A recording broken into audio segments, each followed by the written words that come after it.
So you were a Navy SEAL for 20 years. You saw action in Iraq, Afghanistan, the Philippines. I mean, you were in the hot spots of the world for 20 years. And not only were you in the Navy as a SEAL, but you were also a sniper. So I'm thinking you really look danger in the eye. Am I right about that? I don't know about that. I mean, it's just a natural thing. You become kind of becomes your normal because you're in this community of people who are all doing the same thing, that are all there for essentially the same reasons. So I never really looked at it that way. I guess some of it is a test, particularly in the beginning when you want to test yourself in some of the toughest training ever devised by a modern military, which is what BUDS was advertised, SEAL training was advertised as, which was part of the draw for me.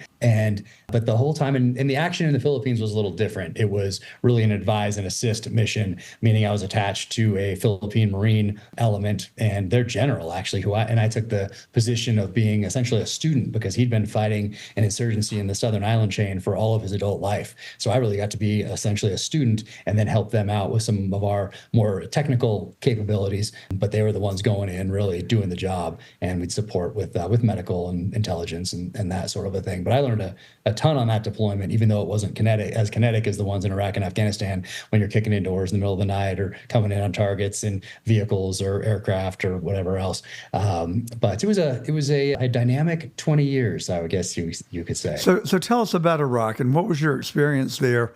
And as a sniper, you had to see combat, right? I mean, you were in the thick of things. Yeah, I mean, the one that stands out when you hear combat, because a lot of what we did was choose the time and the place of the engagement, meaning that we were stacking the odds in our favor. When that one instance where that didn't happen was in Najaf, summer 2004, which was a campaign to retake this city from the Jaish al-Mahdi militia. And I had a small sniper element, and I was attached to 27 Cab, which is a large army element. They had Abrams tanks and Bradley fighting vehicles, and we had almost constant air overhead for about 2 weeks, 11 days of which was pitched urban combat. And that was the kind of combat that was very similar to what I'd watched growing up on TV with my dad in these old World War II movies, because it was night, it was day, it was constant, there was no stopping, and you're using similar type of tactics, and you're using things that look kind of like what you saw in the movies. Bradley fighting vehicle and an Abrams tank are much more modern than we had in World War II, but still some of that similar technologies and similar tactics. So I remember being in the thick of it and just thinking, oh my gosh, this is kind of like the movies that I saw growing up as a kid, where some of the other things where you're stacking the deck in your favor, where you're building target packages and you're waiting for essentially a trigger to let you know that your target is at a certain place at a certain time. And then you go in there full force to grab him out of his bed in the middle of the night, drag him back to base, turn him over for questioning, and go hit another target. So it was dynamic. And a lot of these it sounds in my novels. It sounds very intense. How did you handle it psychologically? And were you married at the time? Was your wife back stateside? Yeah. And how did she handle it? You know, that is amazing for wives and even parents, like how they must have to kind of disassociate from that or compartmentalize it, because you're on obviously an off cycle where the day is not the same, that it's not the same time zone. And then when they're sleeping, you're probably out in the middle of the night doing the job. So I think they must have to compartmentalize it, because it would be horrible to be sitting there constantly thinking about it the entire time. And we have kids, so she had her hands full for most of the times that I was deployed, which I think gives you also an outlet. But when you're deployed, you're not worried about really any of that stuff. And the divorce rate in the SEAL teams is very high. It is, I think, in the military in general and special operations, I've heard it's even higher. I'm not sure if that's true or not, but I can see why. Because when you're in the teams, you have to, the pendulum has to be on the side of the teams. And for us, I very clearly articulated that to the family, because that's what you owe the people that you're taking down range. That's what you owe them, their families, the team, the mission, the country by default. So the pendulum has to be on that side. But if you talk about it and that's understood, and also understood that maybe one day it won't be on this side. One day I'm going to leave this job and the pendulum will come back to the side of the family. So I think it's important to understand that. And I think you have to have that mindset, because otherwise you're doing a disservice to the guys that you're leading into combat. Well, I want to stop and thank you sincerely for the sacrifices that you made for our country and for our safety, and to shield us from having to live through what you lived through. And so we all owe you a sincere debt of gratitude. And so thank you. What was it like when you were in the thick of battle? And I would assume that you lost friends. Yep. I lost friends over that 20 years. I was very lucky not to lose like anyone right next to me type of a thing. But over 20 years, you lose a lot of guys in training. And training is inherently dangerous in and of itself in combat. And then sadly, after the fact as well, when you're home on the home front, just with the suicides and everything else. So yeah, when you training, combat, and on the home front, you lose quite a few people, unfortunately. So your latest book, which is nonfiction, it's titled Targeted Beirut, and it harkens back to April the 18th, 1983. I was somewhat of a youngster then, not anymore. You're still a youngster. I don't know about that, but yeah, it starts with the embassy bombing in Beirut in April of 1983, and then leads up to the barracks and headquarters bombing on October 23rd of 1983, where we lost 241 service members in a bombing. And for me, when I knew I always wanted to move into nonfiction at some point, and I weave a lot of history into my books as it is. I talk about a lot of historical events on my social media channels. But when I built up enough, let's say, political capital with Simon & Schuster, and felt comfortable enough to now be able to pitch this nonfiction idea to them, I wrote down about 3 pages worth of terrorist events, really from the end of World War II up to today. And unfortunately, that's a very long list. But I kept coming back to Beirut 1983 as such a pivotal time in our relationship with the Middle East. And so it was very natural to start with that one. I remember as a kid, the Newsweek and the Time magazine covers, those are the 2 magazines that we got at our house. I think later we got U.S. News and World Report, but then it was Time and Newsweek. And I remember those covers. I've tracked them down again. I have them actually right in the other room here, but I remember them on our dining room table. I already knew that I was going to be going into the military. Even at that young age, I knew that my war, my generation's war, was going to be against some element of terrorism. And it was very clear even back then through the nonfiction I was reading and through the fiction that I was reading as well. Once again, the power of popular culture. So I kept coming back to April through October of 1983. And then having experienced what I did in Iraq and Afghanistan, the least that I can do now as an author who's a student of history is to capture some of these lessons so we don't make the same mistakes going forward, or at least they'll be captured. Whether we listen to these lessons or take the right lessons and apply them as wisdom, that's something else. But at least I can capture some of the lessons from this event. And there wasn't really the seminal work on this event yet. Even all these years later, you couldn't say, if you were asked about what book should I read on Beirut 1983, on the headquarters and barracks bombing in October of 1983, there's not a book that someone can say, oh, you have to read this book on the subject. That didn't exist yet. And I think a lot of that is because the Marine Corps in particular not necessarily wanted to forget, but as an institution, when you have something that's not as glorious as raising a flag on Iwo Jima, you have something that maybe certain elements of leadership look at as perhaps a black eye. It's not remembered in the way that it should be. And it's kind of swept aside. And that's how a lot of the veterans that I interviewed actually felt about their time in Beirut and about how the Marine Corps treated them in the aftermath of this horrific event. And so for me, I wanted to capture these lessons and humanize the event as well. I think that's very important because there's an 18-year-old, 19-year-old, 20-year-old kid out there who's the last decision maker in a chain of decision makers that starts at the president of the United States and then goes all the way down to this kid who's standing at a checkpoint watching a vehicle approach. And maybe that vehicle looks like it's a little heavy, it's overladen with something. Is that a car bomb, or does it just have bad suspension? Well, that kid is the last decision maker in that chain that starts at the top. And these policies that are conceived in air-conditioned offices thousands of miles away from the battlefield, they need to know that the end result of those decisions is this 18-year-old kid that's standing there on a post with a finger on the trigger, weapon off safe, deciding whether or not they should fire. So I tried to capture all that, humanize it through the experience of some of these guys who buried in the rubble, others who are first responders, digging their friends, brothers in arms out of this rubble with their bare hands, with K-bar knives, maybe a shovel or a crowbar if they could find them, in this race against time to save as many lives as they possibly could. So there's a lot to capture in this story of Beirut 1983, and that's the least that I can do is do that in the pages of a nonfiction work. Well, as you have just been talking, you triggered so many thoughts that I have wanted to ask you about today. And you talk about lessons learned. And Jack, as I was reading Targeted, it made me think that what we're witnessing right now in the Middle East between Israel and the Palestinians in Gaza feel to some extent deja vu all over again with what you wrote about in Beirut. I don't know what lessons we have learned really, and I don't think that we have learned anything about how to deal with this crisis that's been going on since the 1940s, maybe beyond. And as long as I have been observing the news and reading about it, to this day, I can't tell you that I really understand what these wars are about. It appears to be about religion. It appears to be about territory. It certainly appears to be about politics. But it seems like the most complicated set of problems to try and reconcile that I've ever looked at. What do you think? What is stirring all this up, and why can it not be resolved?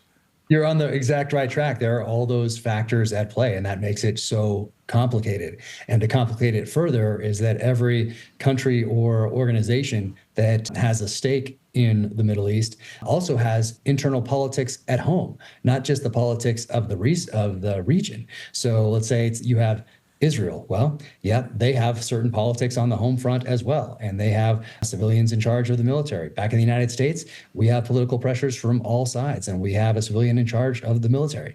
And every other country, Iran, essentially the same thing. They have internal politics at home as well. And when it comes to this region, yes, very complicated, but Iran has had its fingers in this mix from the beginning. And when we look at Beirut 1983, I mean, really the seeds of Hezbollah, they were planted a little bit before this. They were watered, but really it turns into the organization that we'll come to know as Hezbollah really during this time period that I write about in this book right here. Essentially a proxy force of Iran. And since this time period, really the United States and Israel both have been playing Iran's game. And Iran has been very successful in using proxy forces to try to get what they want. But then, as you noted, there's religion in here, and especially when we talk about Lebanon here, you have Sunni, you have Shia, you have Druze, you have Mennonites, you have Israel coming and going out of the battle space. You have the U.S. putting peacekeepers, and that was the thing that was said over and over again from the administration. These are peacekeepers. We're putting the Marines in as peacekeepers, something that they were not trained to do. And once again, they were put in a tactically disadvantageous position by senior level leaders. And we see that in August of 2021 in Afghanistan, where we had some high ground, quote unquote, high ground at Bagram. So a tactically advantageous position, yet we once again put 18, 19, 20, 21-year-old kids at Abbey Gate in Kabul in a tactically disadvantageous position. Very similar to what happened in Beirut. But what's also interesting, all those years later, but what gives me hope about some of this, and not on the senior level leader side, but those same 18, 19, 20, 21-year-old kids, those junior officers and enlisted that are standing at these posts, that when this bomb goes off in Beirut, when the bomb goes off at Abbey Gate, what happens? Those that survive run to the sound of the guns, try to save as many of their brothers in arms, and in this case, in Afghanistan, sisters in arms, service members as possible, holding security. They don't know if there's another bomb coming. Same thing in Beirut 1983. But point being, you had U.S. service members running to the sound of the guns. And that part gives me hope. That service member is still that same soldier, sailor, airman, Marine that we've always had. And they're going to always run to the sound of the guns because of this duty and because of that person to their right and left. So that's been the same. And unfortunately, at the strategic level, what is also the same is putting our service members in tactically disadvantageous positions. Well, the dogs are cheering in the background for you. I apologize. One of the occupational hazards of having your studio at home. But one of the parts of the book that you talk about, which was really kind of a look behind the curtain was when Michael Deaver ran into the President Reagan's office and said, "I'm resigning. I'm out of here. I can no longer be a part of this barbarian sacrifice of human life." And he really, in the book, you make the point that he got Reagan's attention, and Reagan said, "You're right," and he immediately called his counterparts, the prime minister, and said, "You have got to stop this." And it brings me again back to the current day. And I have thought, and I just went to Milwaukee a couple of months ago to the RNC, and I've spent an afternoon and I walked through the area that was designated for protesters. And I spoke to people on both sides, pro-Israel, pro-Palestine, they some of them even dared to try and defend Hamas. But it made me think there are probably legitimately two sides to this story. And I'm not advocating this. I'm saying this because I want you to help set my understanding or inform us. But my perception is that the Palestinians in Gaza probably have been persecuted and denied basic human rights. It's one of the poorest places on earth. I think that food and water are at a scarcity for some, and it's a bad place to live.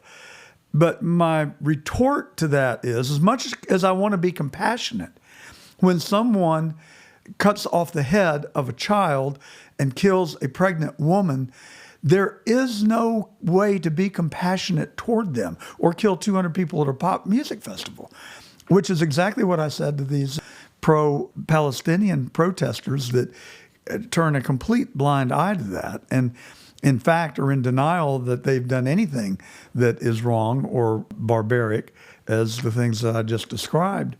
So how do you reconcile that? And is there any merit to what I'm saying, that there is a case to be made for humanitarian treatment toward Palestinians, but obviously not Hamas? Yeah, just like in every war, the civilians pay the price. Just like in Lebanon, civilians pay the price. And when we're talking about, I'll get back to Palestinians in a second, or my thoughts on it anyway. But when we're talking about North, so we're talking about Hezbollah, which is now essentially the leading party of Lebanon. Iran doesn't care if Lebanon gets turned into is just a complete wasteland. They don't care how many people in Lebanon get killed. It's a buffer zone. It's a proxy force. It's a strategy that has worked for them for decades, and they'll until the paradigm changes for whatever reason, they're probably going to continue to use proxy forces like that. But they're certainly not looking out for the best interests of the Lebanese people. And very similar with Hamas, in at least my understanding, in Gaza, the West Bank is another area, but there's all these things are connected. And though maybe Hamas isn't a direct proxy force of Iran like Hezbollah is, there are certainly linkages. There's no doubt about that. And really, I think that the Palestinian people, they are the ones that are suffering because of their leadership.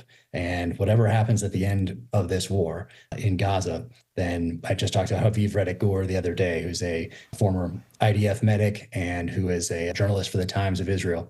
And even he expressed to me that Israel owes the Palestinian people a lot.